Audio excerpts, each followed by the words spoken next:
Baik, sebelumnya saya awali. Assalamualaikum warahmatullahi wabarakatuh. Perkenalkan, saya Rifanza Syifa Pujamara dengan NPM 2117051072 dari kelas B.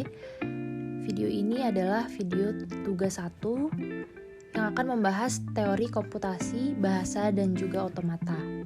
Yang pertama akan saya bahas adalah teori komputasi. Jadi apa sih teori komputasi itu? Teori komputasi adalah cabang ilmu komputer dan matematika yang membahas apakah dan bagaimanakah suatu masalah dapat dipecahkan pada model komputasi menggunakan algoritma.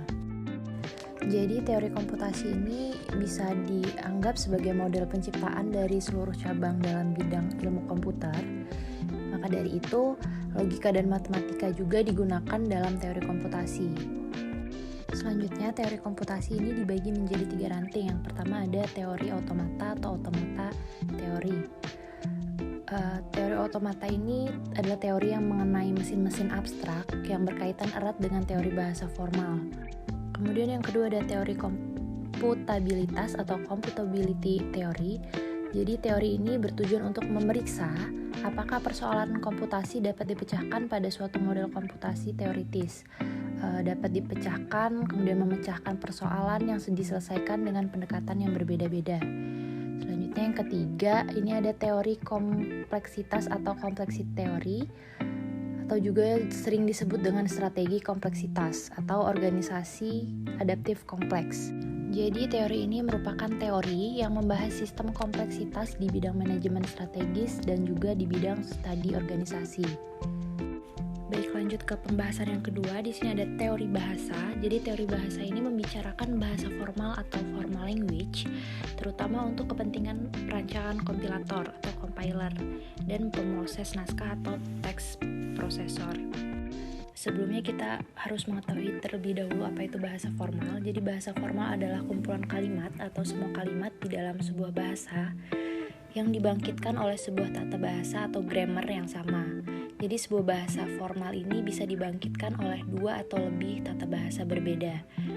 Kenapa dikatakan bahasa formal? Karena grammarnya ini diciptakan mendahului pembangkitan pada setiap kalimatnya. Kemudian untuk pembahasan yang ketiga ada teori otomata.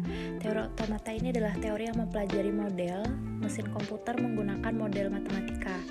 Namun matematika yang digunakan benar-benar berbeda dibanding matematika klasik dan kalkulus. Jadi model teori otomata ini menggunakan model yang digunakan mesin state atau model transisi state. Sebelumnya, otomata sendiri adalah suatu mesin abstrak yang dapat mengenali, menerima, ataupun membangkitkan sebuah kalimat dalam bahasa tertentu. Teori otomata kemudian dibagi menjadi 3 topik utama. Yang pertama ada finite automata atau yang juga disebut dengan finite state automata (FSA). Jadi FSA ini terbagi menjadi determinants finite automata dan juga non-deterministic finite automata. Kemudian yang kedua ada push down automata atau PDA. Ini terbagi menjadi deterministic push down automata DPDA atau DPA dan juga non-deterministic automata. Kemudian yang ketiga ada Turing machine atau mesin Turing. Baik, mungkin cukup sekian yang bisa saya sampaikan. Kurang lebihnya saya mohon maaf. Saya akhiri. Wassalamualaikum warahmatullahi wabarakatuh.